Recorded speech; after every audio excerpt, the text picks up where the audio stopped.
Alright, it's nearly 2 o'clock in the morning. I've got a splitting goddamn headache, and this room is freezing. So what better time to talk about some new releases? Ones that I just kind of been looking around for and kind of picking and choosing. Somebody, like 2 or 3 weeks ago, suggested Vivarium, and I kind of kept putting it off and putting it off, but I finally got around to it, so sorry about that. So I just decided on these four. There's some stuff that's got release dates, or they know they know how they're being released, but they don't have dates. It's all blurry for a lot of things, but we'll go ahead and start with these four, and then just go down the line as whatever happens happens. Let's go ahead and start with Trolls. Trolls World Tour. And I probably need to start this one off by saying that, I don't remember much of what I said about the first Trolls when it first came out, and we did that review video, but over the past few years, it's kind of really grown on me. Like, it's almost impossible to not like it in some way. Even if you feel like you're being too kind to it, I don't really see the issue with that, because there's so many things that it feels like it does right that a lot of movies of its kind really don't, where it's super energetic, like, constantly, but it never really feels obnoxious about it, or when it does feel obnoxious, that's kind of the point. And then it's like, it's really vibrant and, like, really colorful, and usually when you see animated movies like that, and they've got a lot of, like, you know, musical numbers and a lot of pre-existing songs in them, it tends to come off just, like, really cheap and really lazy and made basically just to distract kids so adults can do whatever the hell they want. And I don't know, there's just something about its energy, and I guess the way the animation looks, that it's, like I'm saying, it's really hard to dislike that movie. And the characters are so likable, all that. So I didn't mind that this movie existed. I assumed, especially given the storyline, it was probably going to be a little lazier, and it'd probably be more dependent on music and, like, pre-existing songs than the first one. They're probably about on par with that. But I was concerned at first when this one started, because it has an interesting concept with the whole, there's like a world of trolls for each genre of music, and when we start off with, like, the sort of electronic area and, like, the techno area, it's like the whole auto-tune thing. I got a little worried because the whole sequence kind of reminded me of something. This might sound extreme. It's not this extreme, but just at first glance, it kind of reminded me of something out of the Emoji Movie, just for a little bit. But that was before I really sort of grasped the concept of there's a different world for each of the different genres. And then once it sort of revealed the different facets of itself and its story, I know that's a weird thing to say about a Trolls sequel, let alone a Trolls movie in general. Yeah, and they actually have, like, it's one of those cases where I almost felt like an asshole for thinking that. Because it was, like, because the whole point is basically, for a while, it's got some mixed messages, but the point for the most part is each genre kind of has its place, and the whole thing is kind of like finding that harmony with all of them together and all that. Despite the fact that you have the trolls from the rock portion of this trying to come in and go around and make everything rock-related and basically take over. It's in some Thanos-inspired thing involving strings. So there's that. Like, there's a string for each genre, and this rock princess, or whatever she is, played by Rachel Bloom, is trying to get all of the strings and rule whatever the hell she's doing. It's never quite clear, but in a movie like this, I don't know who's expecting it to be totally clear. Nothing that necessarily excuses it, but there are other things here that it kind of keep it afloat as much as it can, anyway.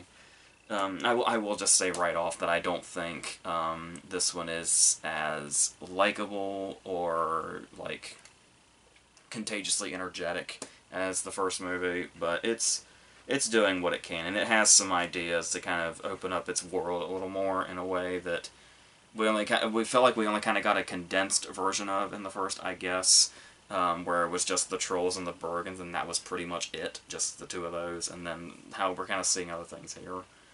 And the whole backstory, all of that works. But even though the backstory kind of sets up that whole thing of all music has a place somewhere, they still manage to poke fun at some things, like when they go to a particular world and singing "Who Let the Dogs Out" literally gets them thrown in jail.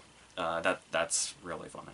So there is that whole thing, but I would say one of the things that doesn't ring true as well in this one as the first one has, is the sort of Poppy Branch relationship, and I get that one of the charming things about the first movie is the whole point is that Branch starts off like really like it's sort of an opposites attract sort of thing, and we actually realize that he's got some things hiding inside him that he's just not letting out, and there's the whole thing involving that, and the way she sort of brings that out of him as the first movie progressed was really nice. But now, and that, like, their dynamic with that, when it seemed like they were coming from two totally different places, him throwing her guitar in the fire, stuff like that, I kind of miss that stuff. I know the whole point of the first movie was that he, showed his true self and he's happy with them now, but when you see him just kind of being another troll, it's like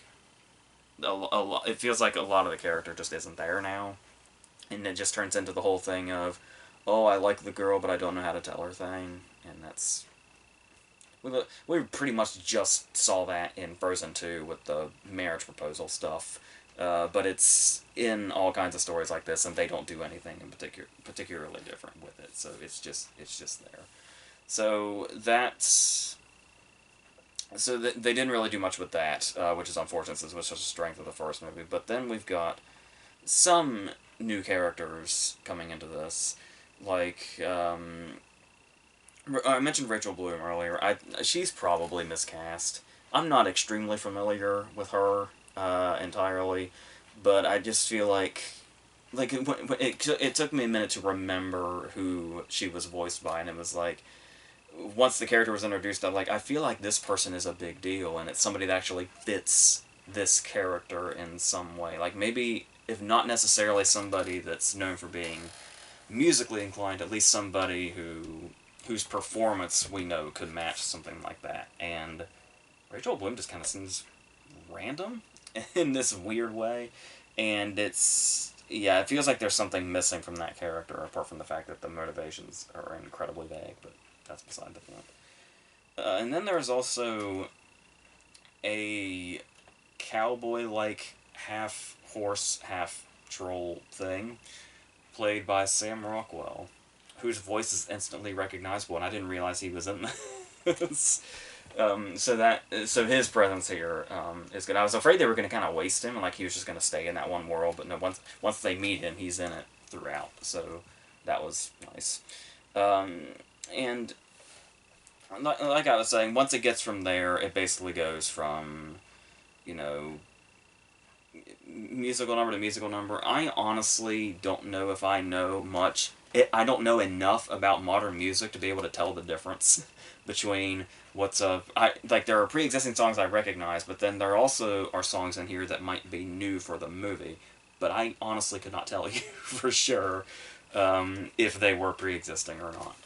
But yeah, and then it pretty much hits on some familiar territory. It's got the climaxes to both movies. The climax to this movie feels almost bizarrely similar to the first one.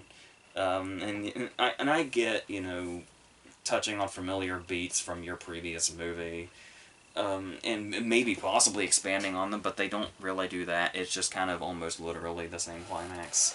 It was just a slightly different conflict that took us into it, but it's pretty much the same result. So that just felt weird. That just felt like deja vu more than anything else. It's like I didn't even want to criticize it in the moment for being lazy. I was just so confused. I was like, did they accidentally put like a last reel from the first movie onto this one? I don't know. Because with the way it's released, you know, accidents could happen. But no, apparently just both movies have a very similar climax. So there is that. So, yeah. And, you know, Ozzy's in here as a character that you can barely understand, of course. And they didn't have the balls to do what Romeo and Juliet did and throw Ozzy into voicing a character that is absolutely nothing like his actual self, the way you would expect. No, he's in, you know, the rock world and all that, and they do. I mean, Crazy Train is in the movie, but he's not anywhere near that scene, which is really weird.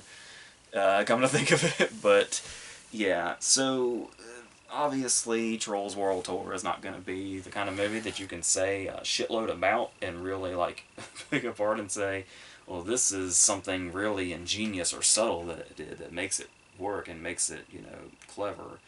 It's pretty much exactly what you'd expect it to be, and I know I go back and forth on whether or not I condone the whole is being harmless enough.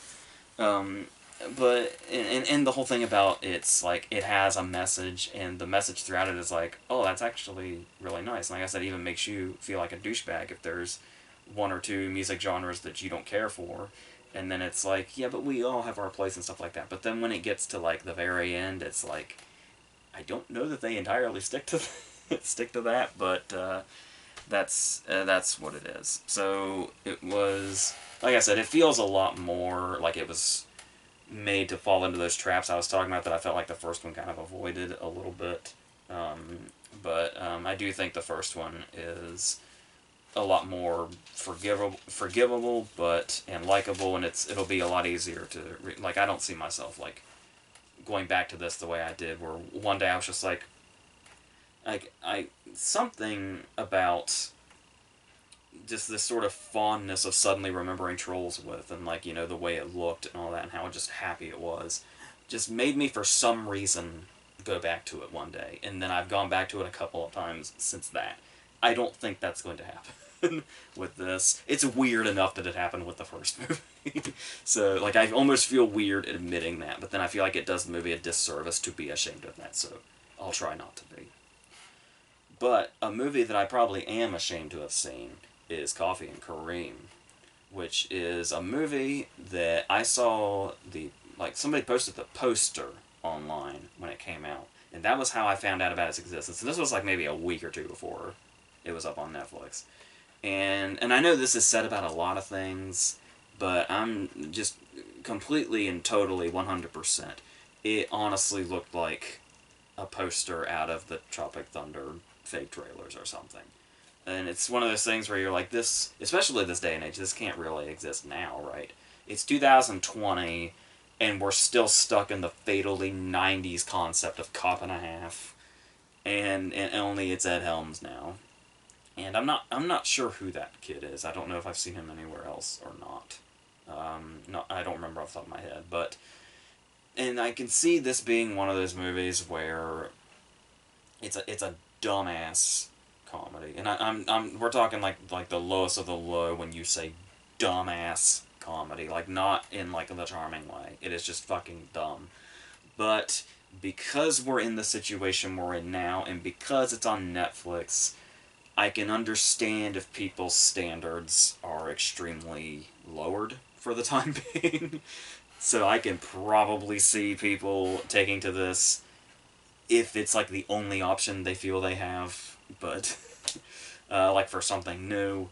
But just it's worse than that. Like it's don't let your standards go that far down. I don't want to tell you what to do or anything, but I'm speaking as somebody that has seen Coffee and Kareem, so and I'm hoping that you haven't. But if you have, that's unfortunate unless you dug it, which I would like to think is a low possibility. The first poster that I saw was like I think it was supposed to be doing like a spoof of 48 Hours. Actually, the movie pretty much confirms that because they named David Alan Grier's character Walter Hill. Not only the director of 48 Hours, but like really prominent director of action movies in like the late 70s and then into the 80s, and yeah, that's where like his prime was. And that's one of those jokes where it doesn't work because there are two kinds of people in regards to that Walter Hill joke. Either the people that don't know who Walter Hill is, so that joke means nothing to them. They don't even know it exists. They don't like they see his name, but it means nothing to them. Or there's the people that know who Walter Hill is, and the joke is way too blatant and way too lazy and obvious. So it fails either way. And I think there was like a Die Hard spoof poster too or something, which doesn't really make much sense, except the very last scene is trying to be like the very last scene of Die Hard, I imagine. It's, yeah. So, and the star of it is Ed Helms, which, see, apparently, from what I've heard, is a red flag for a lot of people. Because, and I can get this, because it's, once Ed Helms has established his thing, that's pretty much what he is. Like, a lot of people, I found a lot of people asking, has Ed Helms ever played a different kind of character? And I think he was Oscar-worthy in Jeff Who Lives at Home. But apart from that, yeah, he's pretty much found a character. Whether it be Andy on The Office or Stu in The Hangover, it's going to be one or the other or a combination of those two things. And you may find a lot of similarities in those two things as it is. So that's pretty much exactly what you get exactly what you expect out of this. He sings to himself in a car off key. He does all the Ed Helms shit. If you have an Ed Helms bingo card, everybody will win. So it's all there. And then we get stuff like taser jokes because it's a cop movie. We have a lot of molestation jokes because it's the older dude hanging out with the kid. And there's one in particular where this joke can live because they're in the most well-lit trunk, in a closed trunk in the history of movies. And the jokes are so lame, you start to notice that kind of thing. I started to notice that trunk of that car is really well lit inside. That's how much the jokes did not matter. And then, of course, it's Netflix, so you're going to have lazy shit everywhere. As I've talked about before, there is an epidemic among Netflix movies, since Netflix movies were a thing, where their scripts are just littered, especially their comedies, are just littered with references to other movies that don't have a punchline. They just say lines from other movies or say the names of other movies because they're afraid if they reference one, you won't get the joke unless they say the name of the movie. Bad Lieutenant Porter New Orleans gets that treatment in this, among many other things. And they're like as bad as Sony now in regards to plugging themselves, because when they're not like referencing other movies, they just start talking. They reference Netflix itself and they plug their fucking documentaries. Like, they bring up, oh, you should watch more Netflix documentaries if you don't know about that. And it feels like the equivalent to that time in, like, the 2014 area, when there were a lot of movies coming out under Sony, and, like, all of them felt like a Sony commercial, or had at least extended scenes that felt like Sony commercials. That's basically the state that Netflix has been at for quite some time. Apart from their rare good shit when award season comes around. And then, of course, as you would expect, the whole reason they're together in the first place, apart from the fact that, oh, the kid witnesses a murder, shock, surprise, that's the plot of every single one of these kid teams up with a cop, or some fucking dumbass teams up with a dumbass cop movie that we've been seeing for way too long now, that was stale in the 80s, let alone in 2000 goddamn fucking 20. But we're still going, we're still trying. Yes. On top of that, he is also banging the kid's mom, who is Taraji P. Henson, and he plans on hopefully marrying her because he's really into her and she seems to really be into him. But of course, he hates him because not only is it just because he's banging his mom, but because the kid wants to be all gangster and the guy's a cop. So we're at odds all over the place now. So of course, they're gonna hate each other and get really annoyed with each other and just have each other at the end of their ropes, only for it to try to be all sentimental in the Well, obviously. It's gonna be like, oh, I had a dad that was an abusive piece of shit, and, you know, I want to be better than that guy. And he's like, oh, I've seen another side of you. Maybe you're not so bad, and maybe you're not so bad. You know this shit. Everybody can write this goddamn movie before they even watch it. Try doing that instead.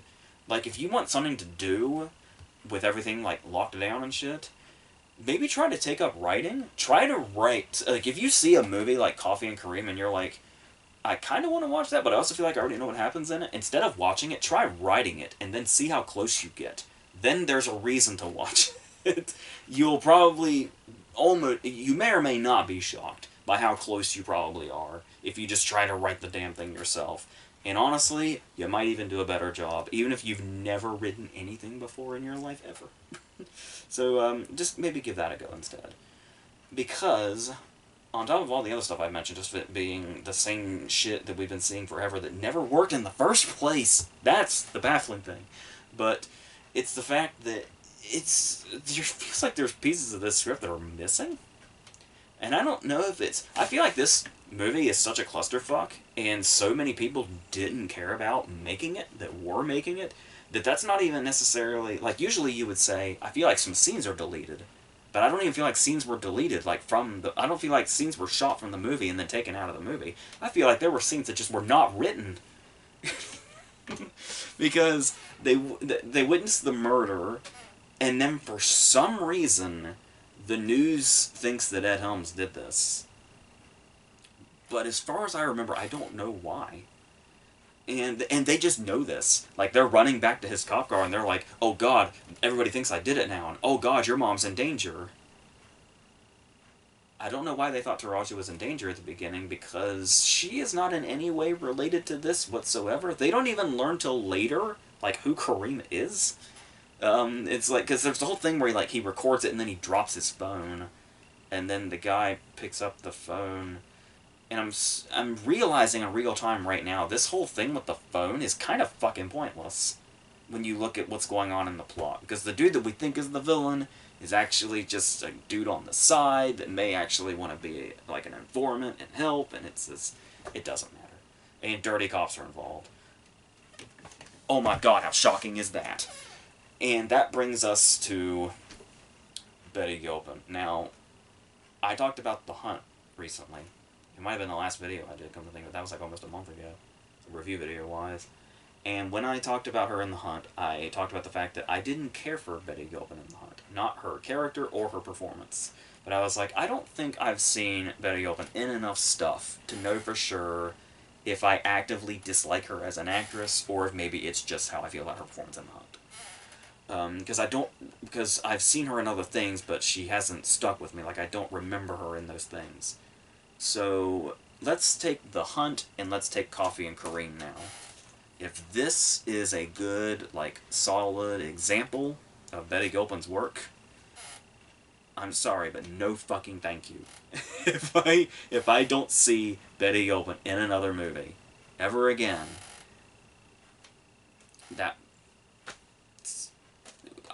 nothing would be lost to me anyway. Like I said, it's only two things. Maybe I haven't seen... Maybe I should check out Glow or something. Maybe that'll... I don't know, but as of right now, she's just getting wrapped up in all the wrong shit. So then we get the big comedy scenes. And you know these kind of scenes where it's like... It reminds me of this memory I have of watching the movie Old Dogs in a big auditorium, 7 o'clock the night it came out, and fucking nobody was in there, and you could just tell all the scenes that would be killing with a typical audience. But I think everybody figured out how shitty that was, and how much those scenes weren't going to work, so they just didn't bother to show up at all. And when you're watching shitty Netflix comedies, it's kind of the same experience. You can see where it's like, oh, the people that made this, the people that edited it and put it together, these are the scenes they thought would kill. You can just tell. So we get one scene that's a character yelling a lot. There's a lot of gay jokes for some reason, because those are still relevant in 2020. and the way it's cut together, and you've got one character reacting a lot, going, "What the fuck?" at everything another character says as they're yelling, and it's just constant noise and constant cutting back and forth between reaction shots. And this scene is embarrassingly dull and not funny at all. But like I said, just the way it's put together, it's like there's probably households where that scene is killing. If not theaters, maybe there's some households where it's working. And it's getting some huge laughs, maybe.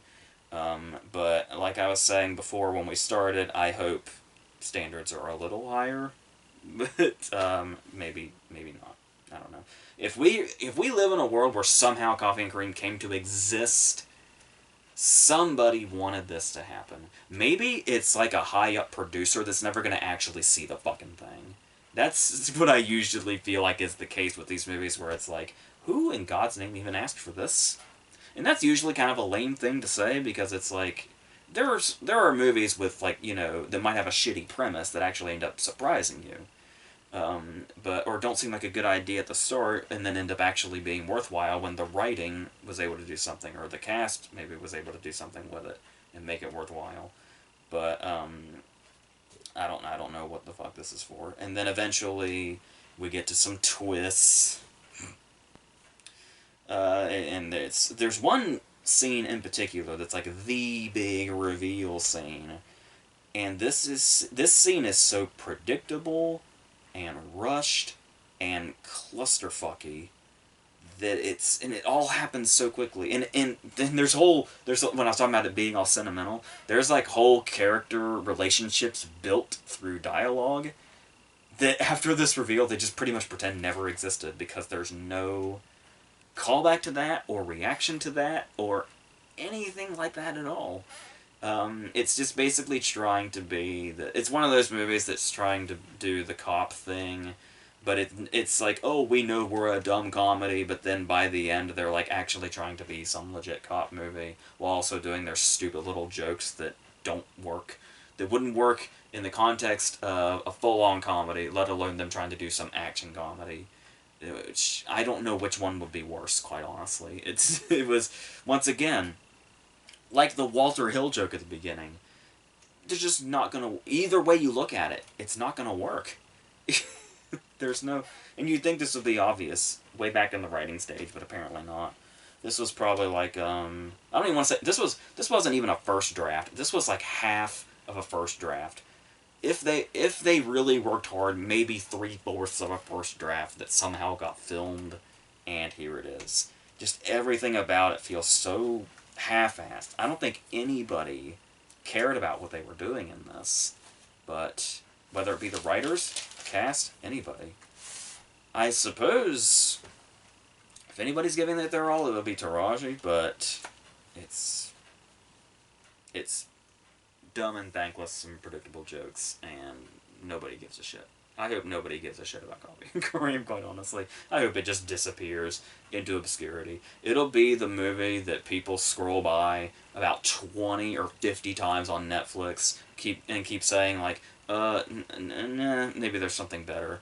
And then after they've watched literally everything but that on Netflix, they're like, well, might as well give it a go, and they make it like 5 minutes, and then it'll be that movie. I hope.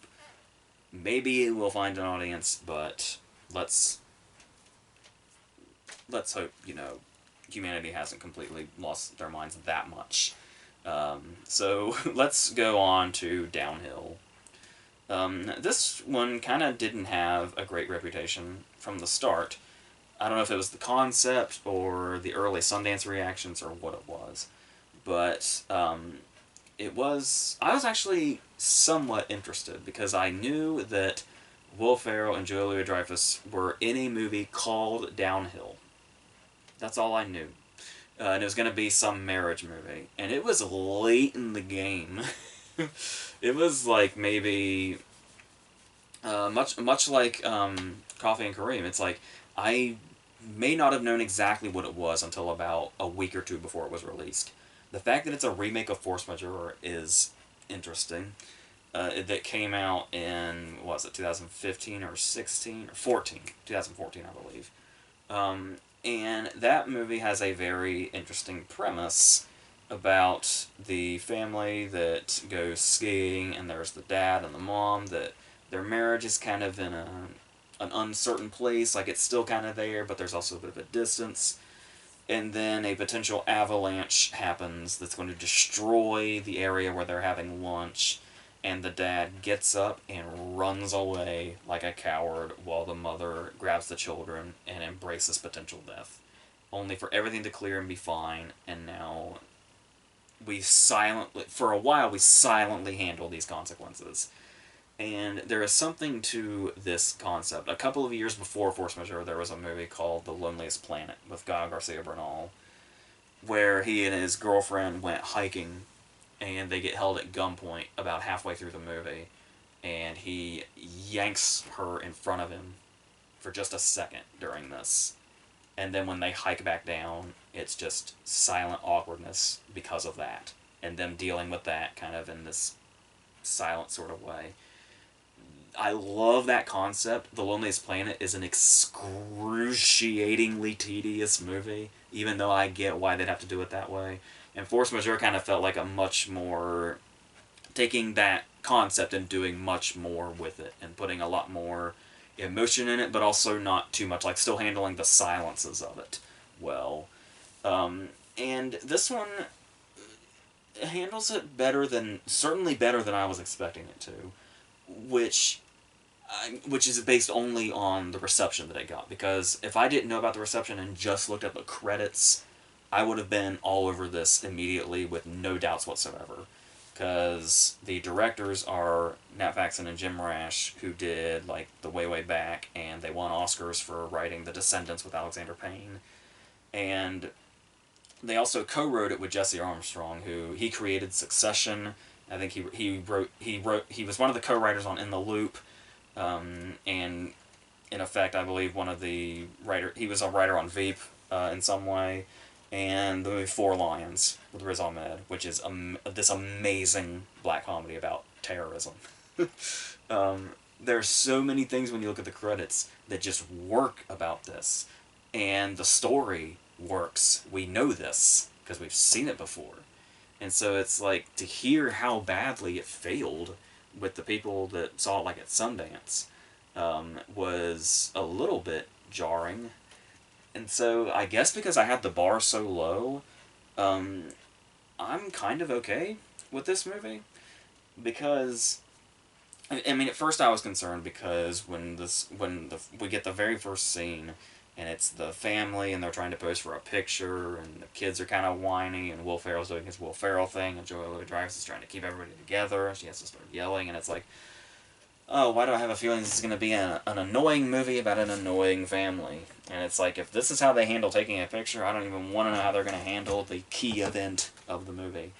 But when the key event of the movie actually happens, yes, we do get that same story, and it's one of those cases of, if this movie existed by itself and wasn't a remake, I am absolutely positive right now I would be saying, see, this is the kind of movie where it has a great, like, concept. Like, there's a great movie in this, but the movie never quite finds it. And it's like, well, we know that movie exists, so so the excuse is kind of out. So it's like, it makes it look even worse if it can't accomplish it, because we know this concept has been accomplished. That's the unanimous, pretty much, feelings on Force Majeure. As far as Force Majeure goes, I hope this isn't too controversial. I would say something this movie does right over it is the runtime. This movie doesn't even reach an hour and a half. It's like an hour 25. And Force Majeure is about 2 hours. And I like Force Majeure a lot. But something that held it back from greatness for me was, I thought that there was a little too much time, and at some point it ran out of gas before it got to the end. And so to condense that to this very short runtime, I feel like was the really good way to go. Like, if Force Majeure was maybe this length, or maybe just 10 minutes longer than this length, I would probably love it, rather than just saying I really like it. But there's still some things that are missing here, and I don't know if it's... I suppose one thing that fails is I'm not entirely sure. I feel like there is another movie, there's another version of this movie in another universe where Will Ferrell is perfect in this role. Like, I have a hard time saying Will Ferrell is miscast. I just feel like he doesn't play it in the way that would have worked better, that I still feel like he's capable of, if that makes sense. Uh, because Joy Louis-Dreyfus is like really it had to have been a little disappointing for her when the reception for this movie came out, because she gets like, if this movie were totally acclaimed, she gets like Oscar clip scenes. The scene where she finally breaks down in front of their friends and tells them what exactly happened, how she sees it, and how she feels about it, is this pretty magnificent, dramatic moment, dead center in the movie. And at first I was like, I feel like this moment is here too soon. Like, I feel like we're peaking a little too early. But we actually got to this scene gradually enough that I hadn't realized we were about at the halfway point, which is pretty much the perfect place for it to happen. Because you've got the before. It's not. It almost feels like the concept is around the before and after of the event itself, but it actually feels more like it's a before and after in regards to when she shouts the truth, because the whole thing is he refuses to acknowledge it. She's acknowledging it silently, and she's in like such disbelief that she can't even say it out loud. And so it's like, I feel like that's the real turning point, is when she makes him confront that that's what happened, whether he's in denial at this time or not. And to be able to pace it just enough that that lands dead center when it feels like it's happening earlier, something went right here in like the first half. And much like Force Majeure itself, it's when we kind of get into that second half to where there's some really good openings for some seriously dramatic stuff. Maybe a bit melodramatic or totally and completely subtle. Both are... There's room for both things here, for sure. But then it just kind of trails off. This one especially trails off. My memory of Force Majeure is a little vague, since I don't think I may not have seen it since like 2014 or 2015. But here we get stuff like there's the whole thing with a ski instructor that kind of goes in some obvious directions, and then there's the Will Ferrell thing, and when you know it, he's a Will Ferrell character, so he's gonna go get drunk at a bar. And it's like, is that... I think that might be another problem with the casting of Ferrell, where it's like, I feel like he's capable of something genuinely dramatic here that actually fits the story, but they almost want to take it in too much of a Will Ferrell direction, like what we expect of Will Ferrell, rather than trying to get him to do something a bit more downplayed or dramatic or something. I mean, he's downplaying it as much as he can, but it's clear they were like aching for him to do this Will Ferrell thing, and that's kind of a deadly place to be when you've got a story that can tell so much more. But whatever.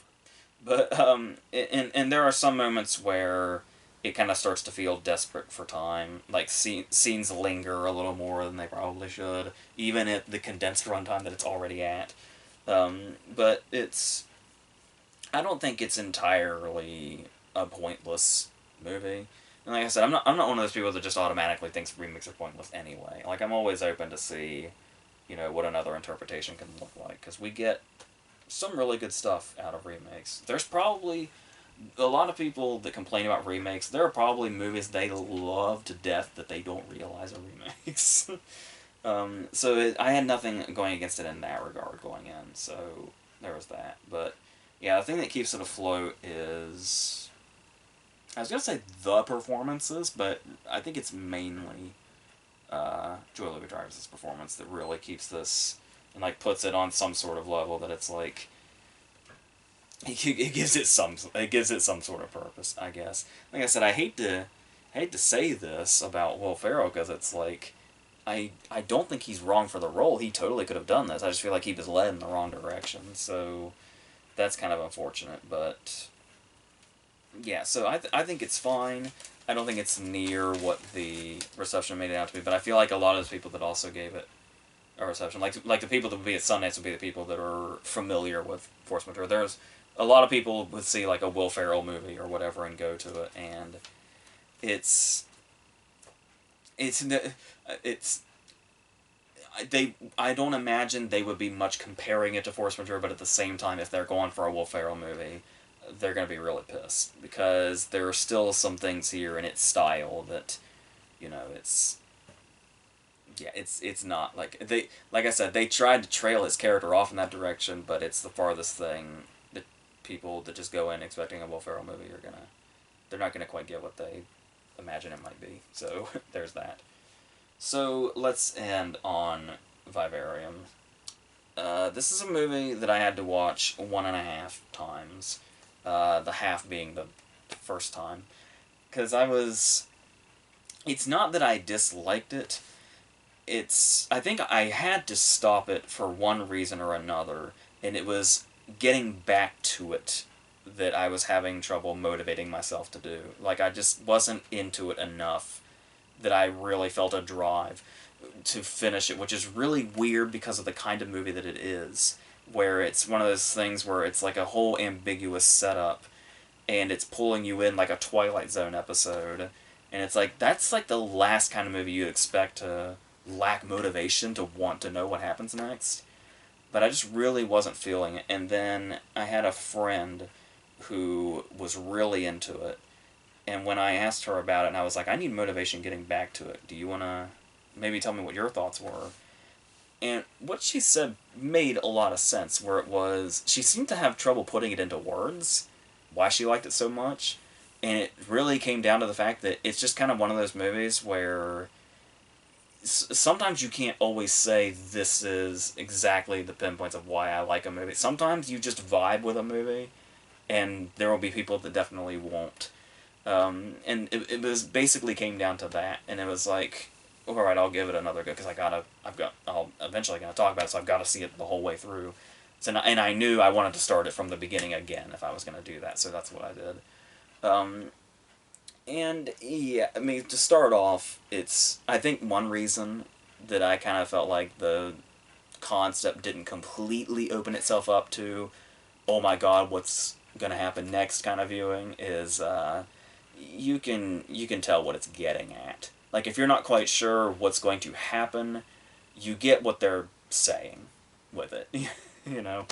Where it's like the whole thing where suburban life isn't so perfect, and, conformity is, a death sentence and stuff like that, and being real bleak about, doing things that society expects you to, stuff like that. You get that gist of it like 10 minutes in. And you're like, I know what you're doing, but okay, let's see what else you're doing with this weird-ass setup. And it is an interesting setup, regardless of whether you see where it's coming from or not, where Imogen Poots and Jesse Eisenberg seem to be a pretty normal couple, and a pretty loving couple. They seem to really get along, and they're looking for a place to live, and they come across this weird-ass realtor named Martin, who is probably in the movie for about 5 minutes, and he's easily the most intriguing and interesting character. Not to take anything away from Imogen Poots or Jesse Eisenberg, but Martin's just like a really good character. Where he's so mysterious, but he's weird, he's kind of confronting, but there's also something like oddly funny about him in this kind of weird way. And then he just takes them out there. And it's basically the human equivalent of Tentacle Acres, where every house is the same, all the backgrounds are the same, all the yards are the same. The sky almost looks fake, like, I'm pretty sure intentionally. And they basically just get stuck there. It's Pleasantville. You go down one side and you just end up in the same place. And you always end up at the same house, no matter what you do. He even tries burning it down, and it just reappears out of the smoke. And they're basically stuck there. And it gives you... I got vibes of a lot of... Like, it feels like an interesting, sort of unique concept. Not necessarily in theme, but like just in general, what's happening. But I was still getting vibes of a lot of different movies. Like The One I Love with Elizabeth Moss and Mark Duplass. They said they're not similar concepts or anything, but just the sort of feel of them, and like the whole sort of isolated nature of them, I guess. There was something about, like, the opening scenes of them, like, going to the Reeler and stuff like that kind of reminded me of the opening scenes of Downsizing before they went into the, shrinking thing or whatever. And then it's even, you think about a couple being stranded in this house that seems like has this supernatural ability of, the way you go in and out of it. I was even getting Beetlejuice vibes at the start of it because of that. So, of all the things that I was actually getting vibes from as far as the actual concept goes, it was fucking Beetlejuice, a movie like this. Which is trying to be like a sci-fi horror sort of thing. And it's, yeah, I feel like this probably would have been a lot more successful when we were kind of in that boom of, like, indie sci-fi movies that sometimes went in and out of horror a little bit. Kind of in, like, that 2010 or 2011 area. But it's... Now it does feel like I don't quite get into these the way I used to. Like, movies like, like Another Earth or Monsters or something, which, like I said, aren't similar in, like, concept, but just that whole indie sci-fi sort of thing. But it did have a good hook as far as what it is. Like, where is this going to go exactly? They get stuff dropped off to them, and then they get, like, tasks that promise them they'll get out if they do these things. But there's still something sinister and weird about it. And with that kind of hook, you always have to wonder, like, it feels like, maybe not quite this, but it feels like 9 times out of 10, movies with a hook like this, the payoff is never worth it. Or if there's even a payoff at all. Like, it always feels like the payoffs fall short with, like, high concept movies like this, or stuff like that have that mysterious hook about them. Where, like, The Twilight Zone was able to do that regularly because they only had half-hour episodes, or 25-minute episodes even. And this is an hour-and-a-half movie, and we get the theme of it pretty quickly. So, that's what I was saying about how I had to go back and start it again, because it's like, it didn't matter to me where this went, when by all means that should have been all I was thinking about until the movie was over. But it just didn't, like I said, there's something about knowing at least what the theme was that just kind of drained everything else out of it. That could have been keeping it afloat, but yeah. So, you'll know when I was talking about, it's the kind of movie where either you vibe with it or you don't.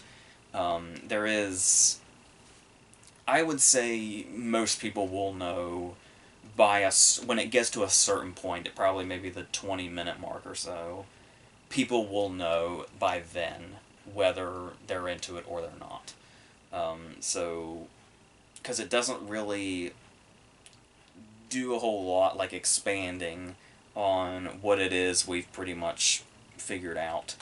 And so that's where I would say, like, if you're not into it and it doesn't have you by, like, the 20-minute mark, it's probably not going to have you. So, and they throw stuff in there, like, there's, like, stuff that you can probably look over if you are into it, but is going to be kind of a pain in the ass if you're not. Like, obvious foreshadowing, like stuff you see towards the beginning that you can just tell is foreshadowing to something. And it's going to probably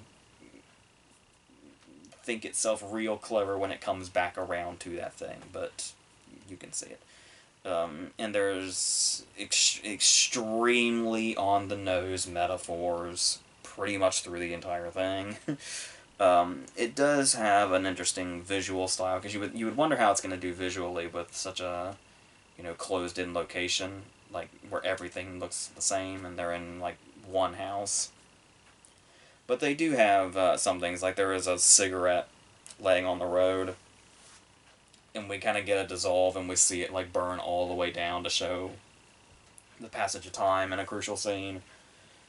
There is, it's mostly dissolves, especially involving the sun, because the sun is, like, weirdly perfectly round, and we get, usually it's, like, their sort of silhouettes in it.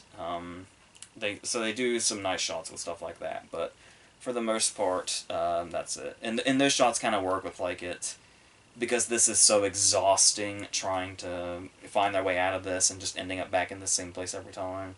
and those shots of the sun almost kind of give you that feel of like watching somebody that's like walking through a desert and so drained, like physically and emotionally. It does kind of give you that vibe, those sort of sun shots. So I imagine they were probably going for something like that. But yeah, and then it might put some people off that it's. I think it works for the concept for the most part, where the idea after a while is you're always unsure exactly how much time has passed.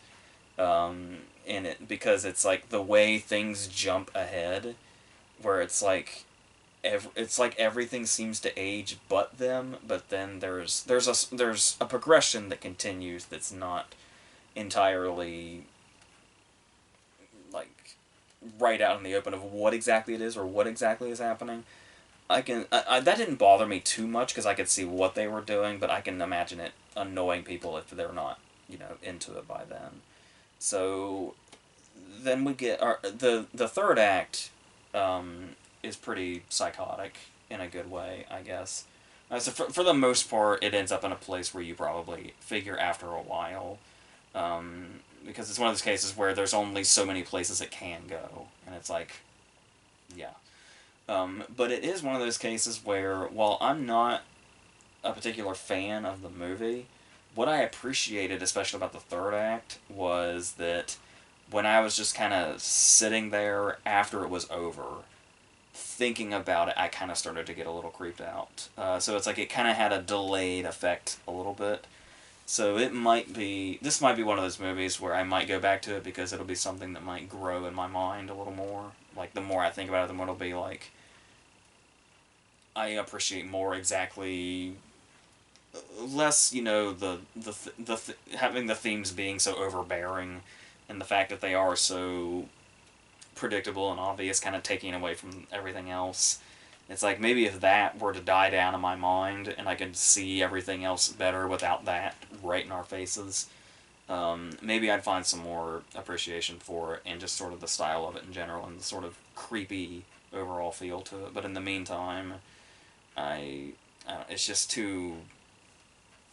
just way too beat you over the head with its metaphors, thinking it's probably something grander than it really ends up being. Because, like I said, you pretty much know everything it wants to say in the first 10 minutes or so. So, yeah. So, I think that's going to be it for those. Like I said, I'm really not sure when the next of these is going to be or what they're going to be. I think Chris Hemsworth has a Netflix movie on, like, next Friday or something. And there's probably other things that I can't remember off the top of my head. But we're going to continue with the Versus stuff and the Stephen King stuff and whatever else. All the stuff that you would be expecting anyway. So until all that stuff, I think that's it.